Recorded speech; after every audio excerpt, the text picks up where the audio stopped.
एक बार फिर से आप सभी का स्वागत है आपके अपने YouTube channel Avinash concept classes पे।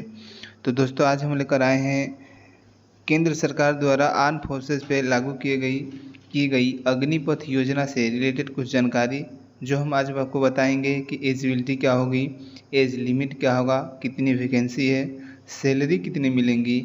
और आपको जैसे कि पता है कि ये जो अग्निपथ योजना है ये 4 सालों तक का ही है, बाकी इसमें से 25% बच्चों को ही रिजर्व किया जाए, बताएंगे। तो वीडियो के अंत तक बने रहें और यदि वीडियो अच्छा लगे तो लाइक कीजिए, शेयर कीजिए और सब्सक्राइब करना ना भूलें। चलिए बढ़ते हैं अगले स्लाइड पे। तो चलिए सबसे पहले हम बात करते हैं इम्पोर्टेंट डेट की। किसकी बात करेंगे? सबसे पहले हम इम्पोर्टेंट डेट की बात कर लेते हैं। तो इम्पोर्टेंट डेट के इसका अनाउंसमेंट हुआ था केंद्र सरकार द्वारा, जो हमारे रक्षा मंत्री हैं राजनाथ सिंह, इन्होंने 14 जून 2022 को इस योजना का क्या किया था, कुछ संशोधन भी किया गया है, जो सारी जानकारी आपको हम बताएंगे।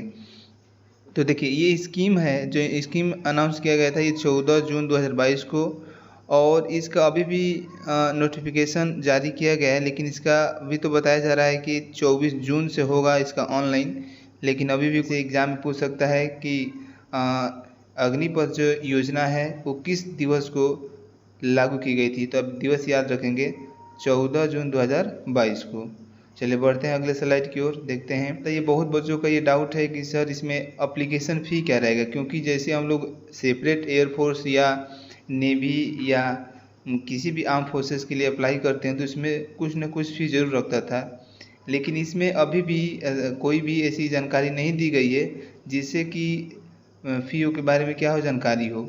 अभी भी फ़ी जनरल, ओबीसी और ईडब्ल्यूएस के लिए नहीं रखा गया है, लेकिन ये नहीं है कि ऐसा ही रहेगा, क्योंकि ये बदल भी सकता है, ठीक है ना। क्योंकि साफ साफ यहाँ लिखा हुआ है कि application fee details will be update soon, क्योंकि अप्लीकेशन का जो फ़ी है वो कुछ ही समय बाद आपको क्या होगा, अपलोड कर दिया जाएगा या अपडेट कर दिया जाएगा, ठीक है ना। तो आप ऐसा हमेशा मत सोचिए कि फ़ी नहीं लगेगा, बिल्कुल फ़ी लगेगा, कि जैसे कि एयरफोर्स में 250 रुपया लगता था ऑनलाइन के समय।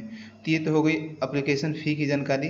चले बढ़ते हैं अगले स्लाइड की ओर। प्रदर्शन को देखते हुए ये निर्णय अपना चेंज कर दिया और उम्र कर दिया 17.5 से 23। लेकिन याद रखेंगे 17.5 से जो 23 उम्र है केवल 1 साल के लिए है, न कि पूरे हमेशा के लिए है। इस बात को भी आप याद रखेंगे, ठीक है ना, जैसे कि हमको जानकारी है।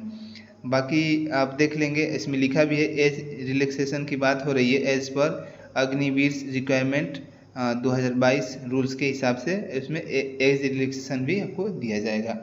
तो ये हो गया। तो एज लिमिट क्या हो गया, पहले तो 21 था लेकिन इसको हटाकर 23 कर दिया गया। तो एक अच्छा अपॉर्चुनिटी है। साल में टोटल 92,000 पौधों पर क्या होंगी, भर्तियाँ होंगी, और उस 92,000 पौधों की भर्तियाँ जो सरकार ने 2 भागों में डिवाइड कर दिया है, 46,000 और 46,000 पे डिवाइड कर दिया है। यानी कि इस साल ये भर्ती होगी 46,000 पे, अगले साल भी क्या होगी 46,000 पे ये भर्तियाँ होंगी।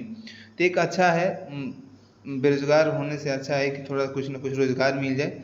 लेकिन फिर भी देखिए हम सपोर्ट नहीं करते हैं, फिर भी हम कंट्रोवर्सी में नहीं आना चाहते, इस बात का ध्यान रखेंगे, ठीक है ना। मेरा पूरा ध्येय है आपको जानकारी बता देना, बाकी कोई इसमें लेना देना नहीं है।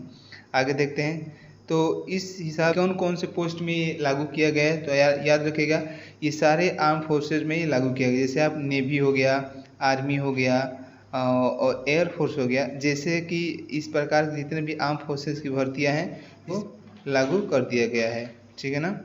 चलिए तो आगे देखते हैं। अग्निपथ जो अग्निवीर हैं स्कीम की एलिजिबिलिटी आपको हम बताए हैं क्या होना चाहिए, ठीक है ना। Class 10th high school in any recognise boards होना चाहिए, यानी क्लास 10th पास होना चाहिए, ठीक है ना। ज़रूरी नहीं है कि आप सरकारी कॉलेज से ही पास हों, और किसी भी रिकॉग्नाइज बोर्ड हो उससे आप पास हों तो चलेगा, ठीक है ना। और इसके बारे में और जो भी डिटेल होगा उसको आपको और बताया जाएगा, अभी भी है जो आपको हम बता रहे हैं। देखिए इसका लाभ भी हम आपको बता रहे हैं। और यहाँ देखिए लिखा है बेनिफिट ऑफ अग्निवीर अग्निपथ, इसको अग्निवीर कहिए या अग्निपथ कहिए, ये स्कीम का जो कुछ लाभ है उसके बारे में हम जानकारी देते हैं, ठीक है ना। देखिए लिखा है कि Indian youngs people whose age is between ये 17.5 to 23 years can apply in this Agnipath scheme. कहने का मतलब ये के लिए रहेंगे 4 सालों के लिए, ठीक है ना। आगे लिखा है कि every year there will be some kind of benefit in this Agnipath scheme, यानी कि जैसे ही आप उसमें क्या होते हैं, जैसे ही आप सेलेक्ट हो जाते हैं तो आपको प्रत्येक साल अलग अलग प्रकार के बेनिफिट भी मिलेंगी। चलिए बढ़ते हैं अगले स्लाइड की ओर, देखते हैं अगले स्लाइड में क्या है। तो अगली स्लाइड है, अब सैलरी के बारे में थोड़ा सा जानकारी ले लेते हैं, ठीक है ना। सैलरी के बारे में हम जानकारी ले लेते हैं। देखिए सैलरी के बारे में अगर जानकारी बताना चाहें आपको, तो देखिए अगर हम पहले साल की सैलरी की बात करें तो पहले साल सैलरी आपको मंथली, जिसमें से आपको इन हैंड आपको 21,000 मिलेगा, यानी कि 21,000 रुपया। और जैसे नहीं कहते हैं कि पीएफ के तौर पे आपका 9,000 रुपये क्या होगा, कट हो जाएगा अकाउंट से। और ये जो कट होगा ना, लास्ट में आपको टोटल 5 पॉइंट कुछ ले करके आपको मिलेगा भी, और उसमें कुछ सरकार द्वारा भी क्या किया जाएगा, उसमें अपना मिलाया जाएगा। और ये तो हो गया फर्स्ट ईयर का। सेकेंड ईयर में देख लेते हैं, सेकेंड ईयर की जानकारी दे दें तो ये है 33,000, आपको 9,009 से क्या हो जाएगा, कट जाएगा, ठीक है ना, पीएफ कॉर्पस फंड के तौर पे, ठीक है ना, याद रखेंगे 30% क्या हो रहा है, कट हो रहा है हर साल। थर्ड ईयर की अगर बात करें तो थर्ड ईयर में भी आपको देख लीजिए 36,500 मिलेगा, जिसमें से आपको 30% करने के बाद इन हैंड आपको मिलेगा 25,580 रुपया। सैलरी हो जाएगी 40,000, जिसमें से आपको इन हैंड मिलेगा 28,000, और आपको 30% के हिसाब से 12,000 रुपये क्या होगा, कट होगा। तो ये है सैलरी का पूरा स्कीम जो मैंने आपको बता दिया। अगर वीडियो अच्छा लग रहा हो तो लाइक शेयर ज़रूर करें, ठीक है ना। आगे बढ़िए और देखिए, और थोड़ा सा देखते हैं कि अगर हम 4 वर्ष बाद निकलते हैं तो हमें क्या क्या मिलता है, ठीक है ना।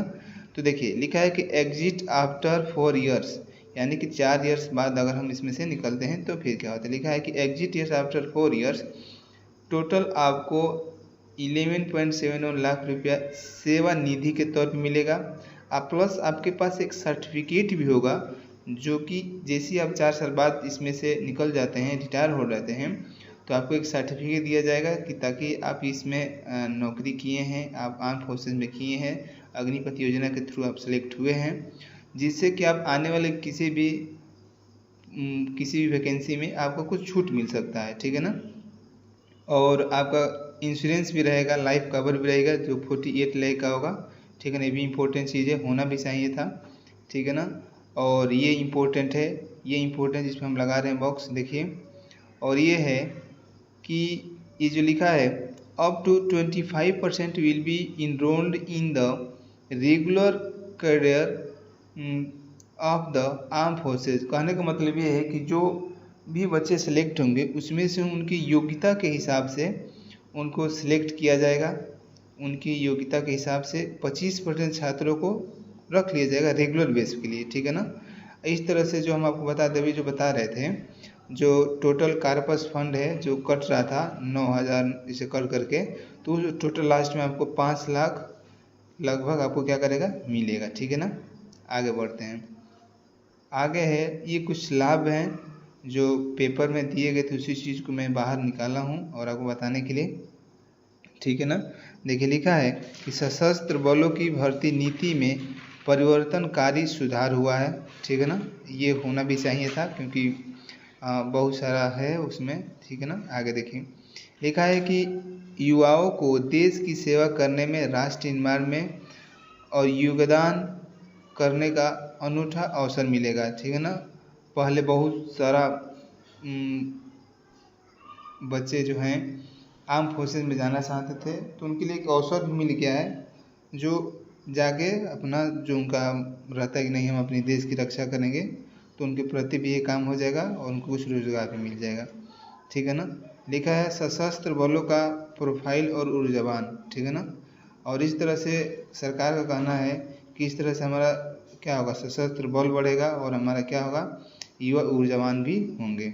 आगे बढ़ते हैं। और अग्निवीरों के लिए आकर्षक वित्तीय पैकेज, ये तो थोड़ा सा ऑट लग रहा है, क्योंकि जैसे नहीं होता है कि बिजनेसमैन अपना कोई भी चीज़ बेचने के लिए तत्पर रहते हैं कि ये ले लीजिए सही है, उसी प्रकार से इसको दिखाया जा रहा है, लेकिन ये भी थोड़ा सा और टाइप का है, लेकिन कोई बात नहीं, सरकार है। आगे देखते हैं।